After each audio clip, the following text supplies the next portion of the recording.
all want to be a fly on the wall backstage at WWE. I mean, can you imagine some of the things you witness? Even if it was just two wrestlers just having a conversation and putting together their match, you'd be like, man, I feel so privileged. I feel like I could take over the world.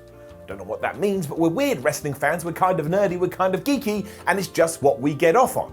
But the real gold cup, the real medal, would be if you could have a look into the WWE writers' room, but we are kind of able to do that, because basically when writers leave World Wrestling Entertainment, they just want to talk. So my name is Simon Mellor, welcome to What Culture Wrestling. Make sure you hit that subscribe button so you can keep up to date with all these videos. But yeah, here's 10 crazy stories from the WWE writers' room. Number 10, Vince McMahon wanted to both destroy and give a wing to a hospital. Yes, you heard that right. Coming from an AMA on Reddit with former writer John Reinman, he told the story about an angle that he had pitched where two wrestlers would be fighting in a hospital or local medical facility, which would end with the hospital basically being destroyed. Vince McMahon wanted to know how much this would cost because he had his business hat on, but he then realized, well, if we are going to do that, I should also dedicate a wing to a hospital, you know, just to balance out the books. Anyway, eventually the whole thing was changed to do it in a location that wouldn't cost all of this, but Vince McMahon still wanted to know the cost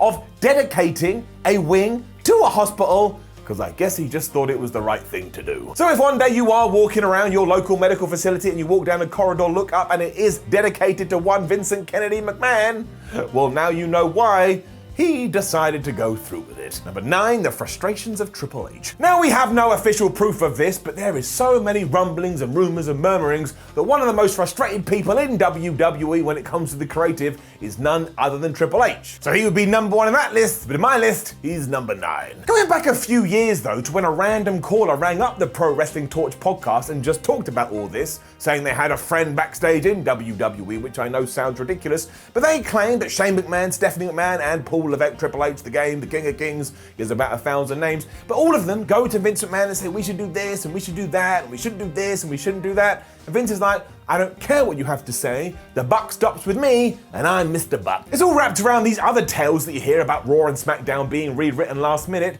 but also that, you know, when NXT guys get called up to the main roster, they're treated like absolute garbage.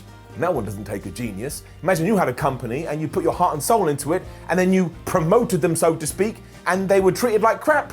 You'd be annoyed too. Number 8, you're not allowed to be sick. We all know that Vince McMahon isn't really the type of guy to either sleep or take a day off, but the twist comes in the fact that he also expects the same from his employees, even if they're a little under the weather. Coming from former head writer Vince Russo, who I'm sure ran out there and booked it on a pole match somewhere as soon as he was done, he said that Vince McMahon had looked at him right in the eye one day and simply gone, hey, there's no such thing as sick. Okay. Going on to say that it did all stem from a situation when he was backstage sweating, shaking, and feeling like he was about to die. Vince just looked at him and went, are you okay, pal? And when he tried to explain himself, well, he got told that. There are also countless other writers who have said this too, so I guess it must be true. So you're not allowed to be sick, and also, you're not allowed to sneeze. What even is WWE? Number 7, Vince stopped a Nazi storyline. And thank Flub for that, honestly. Who even has this thought in their head, let alone sits down and voices it out loud? As a Jewish man, I find this offensive, and thankfully somebody else who did was Vincent Kennedy McMahon. Coming from former writer Dan Madigan, who also, by the way, was responsible for Katie Vick, he wanted to introduce a Nazi cyborg that would have been found frozen in the Swiss Alps and then thawed and been told, hey, why don't you become a wrestler?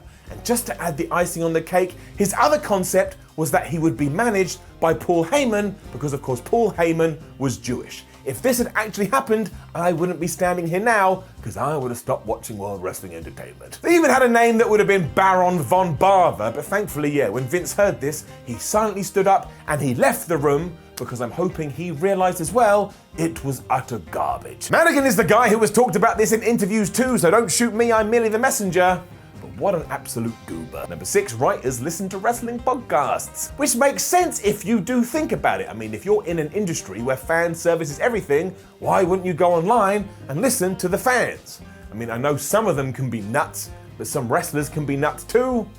I think just the human race in general is nuts. But going back to that mystery caller who rang into the PW Torch, he did say this is what the writers are doing, and there is a lot of evidence out there when it comes to the Wrestling Observer and the wrestlers themselves, they and Dave Meltzer are just arguing on Twitter all the damn day long. And as we are talking about wrestling podcasts too, make sure you check out What Culture Wrestling's cheap plug. Number 5, that Road Dogg is AEW bound. Now I find this one hard to believe given the Road Dogg's relationship with Triple H, but what do I know? As I'm told daily, absolutely none. Currently part of the setup behind the scenes at NXT, this is actually his second role in that kind of structure within WWE, because beforehand he was the lead writer on SmackDown. Then something happened after WrestleMania 35 and he stood down, and I'm going to assume that it wasn't good. But going back to Wade Keller and things he's talked about on his Pro Wrestling Torch podcast, a lot of the writers do believe that when Road Dogg Jesse James's, Brian James's contract comes due, he will leave WWE and he will go to AEW, much like Arn Anderson or Dean Malenko. Maybe he thinks they're having a better time. Don't forget as well that good friend Billy Gunn is there, who is still wrestling, so maybe he does make the jump and we get one last go around for the New Age Outlaws. Can you imagine Twitter? It's gonna explode. Number 4, no one but the McMahons get to eat in meetings. Now let's not pretend otherwise. Most big companies would frown upon you if you went into an important meeting and you just whipped out a sandwich. That's just the society we live in, right or wrong. What's a little different though is when said meeting is going on for hours and the boss is eating in front of you, but the edict is still, oh, by the way, you weren't allowed to have a munch. According to some WWE writers though, this is the standard practice in most WWE creative meetings. I mean, that is amazing. One AIM writer even told Powerslam that these things would go on forever, and even though lunch would be delivered for Vince and Stephanie, no one else was offered jack ship, and if they thought about it, well, they may get told off. Dominic Cutter, who also used to write for the company, followed up on that and simply said, yeah, Vince would be eating his steak wraps in front of us, and these creative meetings could go on all day, and we just had to sit there starving. To be fair, this was back in 2014, so things could have changed now, but just let somebody have a flipping sausage or something, or a bag of crisps, or if crisps are too loud, just hurl some slices of bread at them. When you're hungry, you couldn't care less. Number 3, you don't overtake Vince McMahon. So this has nothing to do with the day-to-day running of WWE, but it does give you a fascinating insight